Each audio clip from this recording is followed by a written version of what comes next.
All right, you bastards, welcome back to another deep dive. This time we're going to get down and dirty with the king of cheap crap and questionable hot dogs. Oh, God, not Walmart. The one and only, buddy.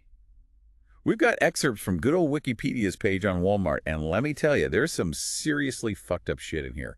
We're talking history, global domination, scandals. Lawsuits, employee horror stories. Oh, and don't even get me started on the conspiracy theories. This shit makes Alex Jones look like a goddamn choir boy. You think anyone's found a working portal to hell in aisle 5 yet? Maybe, but I ain't going in there to find out. Yeah. So you ready to dive into this retail abyss? Let's do it. Hit me with the Walmart origin story. All right, so picture this. 1940s America. Some scrappy little dude named Sam Walton decides to open a five and dime store. Sounds harmless enough. Yeah, well, fast forward a few decades, and this motherfucker has built a retail empire that makes Amazon look like a corner store. Sam Walton, the OG hustler, what was his secret sauce? Low prices, baby. That was his religion. He was obsessed with undercutting the competition, and he didn't give a damn who he stepped on to get there. Stack it high, sell it cheap.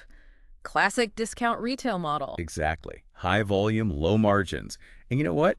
It fucking worked. Yeah. People went apeshit for his cheap crap. But you know, this low price obsession had a dark side. Did they ever talk about the shadow effect in those Wikipedia excerpts? Shadow effect.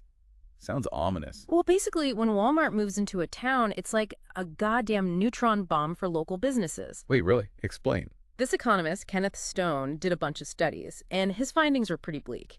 He found that within a decade of Walmart setting up shop, local retail trade gets cut almost in half. Jesus, that's brutal. It is. Those mom-and-pop shops just can't compete with Walmart's predatory pricing. They're forced to lower their prices, cut costs. And eventually they go belly up. Exactly. It's like a retail apocalypse. Damn, talk about survival of the fittest. Yeah. But, hey, wasn't Walmart a hero after Hurricane Katrina? Donated millions, sent truckloads of supplies. Oh, yeah. They stepped up big time when the government was dragging their asses. Used their massive logistics network to get shit done. See, they're not all bad. Of course, plenty of people saw it as a PR stunt to try and cover up their less than stellar record on employee treatment. Yeah, well, nobody's perfect. Speaking of global domination, how the hell did Walmart manage to weasel their way into 24 countries? They weren't always successful, let me tell you. Oh, really? Spill the tea. Yeah. Where did Walmart go to die? Germany, for one. They tried to force their American corporate culture on those poor bastards, and it backfired spectacularly. Like trying to teach a pig to sing. Worse, they tried to ban relationships between employees with their ridiculous statement of ethics. You know, like forbidding people who work together from actually liking each other. Wait, seriously, what kind of Orwellian bullshit is that? The German media had a field day with it. Walmart was crucified in the press, and they ended up retreating with their tails between their legs. Billions of dollars down the drain. Talk about a corporate faceplant. It's a cautionary tale of how cultural differences can make or break a global expansion. Well, luckily for them, they can afford to lose a few billion here and there. All right, let's move on to the good stuff. Scandals. What kind of shady shit have these motherfuckers been up to? Oh, there's plenty to choose from. But we got to talk about the big one, the 2012 bribery scandal in Mexico. Oh, yeah. The one where they were greasing palms to get building permits? Allegedly. Walmart de Mexico was throwing cash around like confetti to speed up store openings. Millions of dollars, potentially violating the Foreign Corrupt Practices Act. So much for everyday low prices. I guess those bribes had to come from somewhere. Right. This analyst, Adam Hartung, basically said this whole thing was a symptom of Walmart's growth at all costs mentality. Makes sense. They were so obsessed with expansion that they probably looked the other way when things got a little unethical. It wouldn't be the first time a corporation prioritized profit over ethics. Truth. But let's be real. Everyone knows Walmart is cheap, sometimes in a good way, sometimes not so much. I mean, have you seen their employee wages? It's practically criminal. It's a common criticism, and for good reason. But believe it or not, even Walmart is trying to get on the sustainability bandwagon. Hold up. Walmart. Going green. That's like finding out Satan's become a vegan. I know, right? But they've actually made some surprising moves, installing solar panels, pushing organic cotton products. Okay, now I'm officially intrigued. Are they actually trying to save the planet, or is this just a giant PR stunt? It's probably a bit of both, to be honest. They benefit from cost savings and looking good to the public. So cynical me says it's all about the bottom line, as always. Probably. But Hey, even if it's just for selfish reasons, at least they're doing something. Fair enough. I Yes, even a greedy corporation can have a change of heart, or at least pretend to. Exactly. But let's not get ahead of ourselves. Walmart's got a long way to go before they can claim to be saints. Oh yeah, we're just getting started. I mean, have you tried to buy organic kale at a Walmart? It's like finding a unicorn in a dumpster fire. True that. But hey, at least they're trying, right? Speaking of questionable decisions, what about those soul-crushing self-checkout lanes? Oh, God, don't get me started. Seriously, those things are the bane of my existence. Uh-huh. The scanners never work, the bagging area is the size of a shoebox, and it always screams at me for unexpected items. Like, it's my fault their technology's from the Stone Age. I swear, the next time that robotic bitch tells me to remove an item from the bagging area, I'm going to chuck a jar of pickles at the screen. I'd pay to see that. But from Walmart's perspective, self-checkout is a stroke of genius. You mean a way to screw over their employees and make us do their job for free? Basically, they cut labor costs, increase efficiency. And dehumanize the entire shopping experience. Can't argue with that. It's all part of their grand plan to turn us into mindless robots. Speaking of missing humans, remember those blue-vested greeters they used to have? Standing there all day, forcing a smile. I always felt bad for those folks, like they were trapped in some retail purgatory. And then Walmart just up and got rid of them. Probably to save a few bucks on minimum wage. Well, it might have had something to do with the rising crime rates in their stores. Oh yeah, the infamous people of Walmart's phenomena. It's like a freak show in aisle 5. It's funny until you realize there's a dark side to it. Didn't they have a bunch of shootings and even murders in their stores a few years back? Seriously. Shit, I must have missed that news cycle. Yeah, it was pretty bad. I think Bloomberg Businessweek did a report on it back in 2016. They found that hundreds of thousands of petty crimes happen in Walmart stores every year. Holy shit, that's insane. And get this, on top of all the shoplifting and assaults, there were over 200 violent crimes reported that year alone, including murders. Jesus Christ, it's like the Wild West in there. What the hell is going on? Well, some people argue that Walmart's cost-cutting measures are partly to blame. You mean like getting rid of security staff and replacing them with those useless self-checkout machines? Exactly. They've created an environment where crime can thrive. It's like they're inviting criminals to an all-you-can-steal buffet. Now, to be fair, some argue that Walmart's presence actually helps reduce crime in certain areas. Oh, really? How the hell does that work? The theory is that by providing jobs and affordable goods, they improve the economic conditions in a community, which can lead to lower crime rates. I'm not sure I buy that. But hey, at least they're trying to make things right with their employees, right? Didn't they start giving stock grants to managers and stuff? Yeah, they've been doing stock splits, raising wages. It's like they finally realized that treating their employees like shit wasn't a sustainable business model. You think it's genuine, or are they just trying to shut up the haters? Probably a bit of both. They need to retain talent in a tight labor market, and they've been getting hammered in the press for their labor practices. Makes sense. But hey, whatever the reason, I'm all for those poor bastards getting a bigger slice of the pie. Speaking of cheap shit, let's talk about their private label brands. Great Value, Equate, all that generic crap they sell for pennies. It's the Walmart way. Slap a generic label on a product, source it from the cheapest manufacturer, and sell it for a fraction of the name brand price. And you know what? Sometimes that shit is actually pretty good. I'm a sucker for their Great Value Oreos. Hey, don't knock it till you try it. Some of those private label products are surprisingly decent. True that.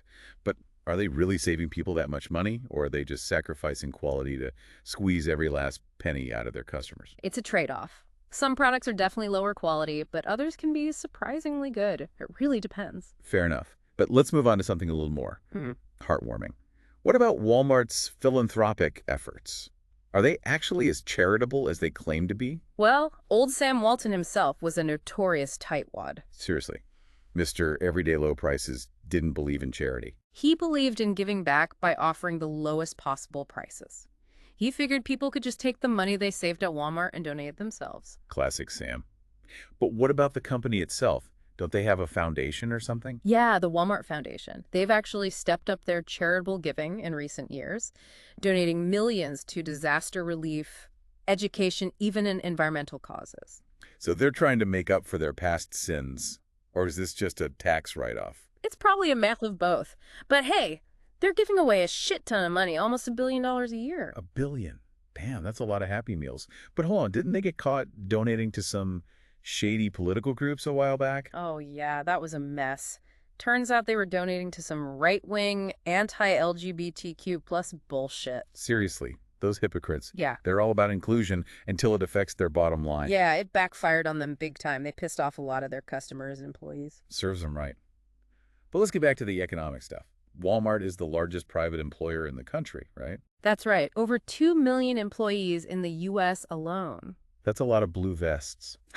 But are those jobs actually good for the economy? It's a complex issue. Some people say Walmart's low prices help lower the cost of living for consumers, which benefits everyone.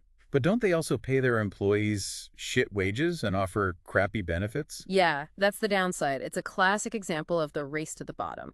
Companies competing to offer the lowest prices and wages, often at the expense of their workers and the environment. So they're basically a giant economic paradox, boosting the economy while simultaneously screwing over their employees. That's one way to put it. And their impact on local communities is a mixed bag, too. Yeah, we talked about the shadow effect earlier, how Walmart can destroy local businesses. Right. But some economists also argue that Walmart can boost productivity in other sectors of the economy. By forcing them to become more efficient to survive the Walmart onslaught. Exactly. It's like a twisted form of natural selection. Only the strong survive. Speaking of survival, didn't Walmart make a big deal about buying more American-made products a few years ago? Yeah, back in 2014, they pledged to buy $250 billion worth of American goods over the next decade. So are they actually following through? Or was it just a bunch of PR bullshit? It's hard to say for sure. Some people think they're making a real effort, while others say it's just a drop in the bucket compared to how much they still source from overseas. Typical Walmart, trying to have their cake and eat it too. They want to appear patriotic, but they also want to keep those profits rolling in, even if it means exploiting workers in other countries. Global supply chains are a complicated beast. All right, you vultures, buckle up. It's the grand finale of our Walmart shit show. Last we left off, they were trying to buy their employees' loyalty with stock options while waving the Made in America flag. But we all know those bastards have a closet full of skeletons. Oh yeah, their rap sheet's longer than a CVS receipt after a Black Friday binge. So, hit me with the legal dirt, Professor Lawsuit.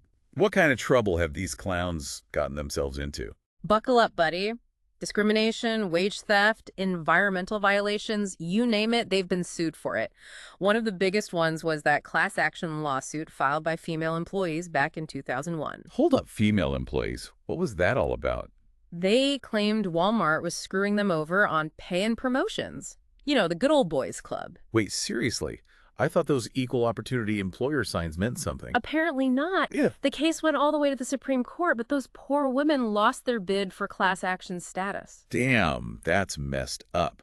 Those corporate lawyers are like sharks in a feeding frenzy. They don't fuck around. And it wasn't just gender discrimination. Pregnant employees, disabled workers, they've been accused of screwing over just about everyone. Classic Walmart. Squeezing every last penny out of their workforce, even if it means breaking the law. Oh, and let's not forget the consumer fraud accusations. Remember when the Center for Inquiry sued them for selling homeopathic remedies alongside real medicine? Homeopathic bullshit. Seriously. That's like selling snake oil next to antibiotics. They claimed Walmart was misleading customers and putting their health at risk. Oh, well, duh. Those sugar pills aren't going to cure anything. The case was eventually dismissed, but it raised some serious ethical concerns about the sale of alternative medicine. Right. Because nothing says health and wellness like overpriced placebo. But enough about legal mumbo-jumbo. Let's get back to the good stuff. Walmart's crime problem. Oh yeah, the elephant in the aisle. We already talked about the people of Walmart phenomenon, but how bad is it really? Bad, like really bad.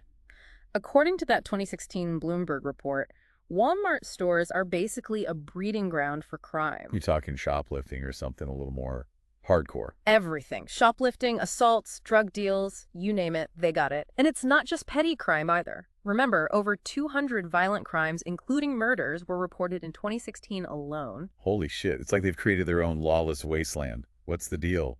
Why are their stores so damn dangerous? Well, some folks blame their obsession with cutting costs, fewer employees, those shitty self-checkout lanes, getting rid of greeters. So basically, they're sacrificing safety to save a few bucks. Brilliant business strategy. It's a perfect storm, really. Big crowds, often in low-income areas, combined with minimal security and a corporate culture that puts profit above everything else. Sounds like a recipe for disaster. So, what's the solution? Should we all be packing heat when we go grocery shopping? Maybe not a bad idea, but seriously, Walmart needs to step up and take some responsibility. Hire more security, improve lighting, maybe even bring back the greeters. Yeah, those greeters might have been annoying, but at least they were an extra set of eyes. But hey, let's end on a somewhat positive note.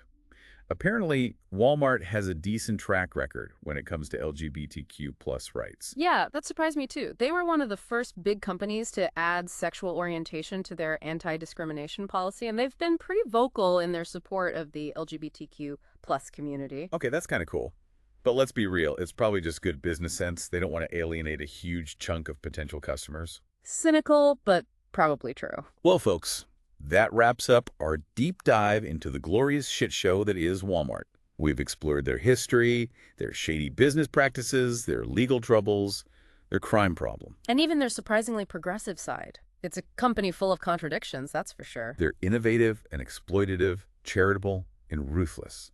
They're a microcosm of American capitalism itself. The ultimate love-hate relationship. So after all this, are you still going to shop at Walmart? Probably. They're kind of unavoidable, aren't they? But I'll definitely be keeping my eyes peeled and my bullshit detector on high alert. Words to live by, my friend. All right, that's it for this episode of The Deep Dive. Until next time, stay informed, stay critical, and for fuck's sake, stay safe out there.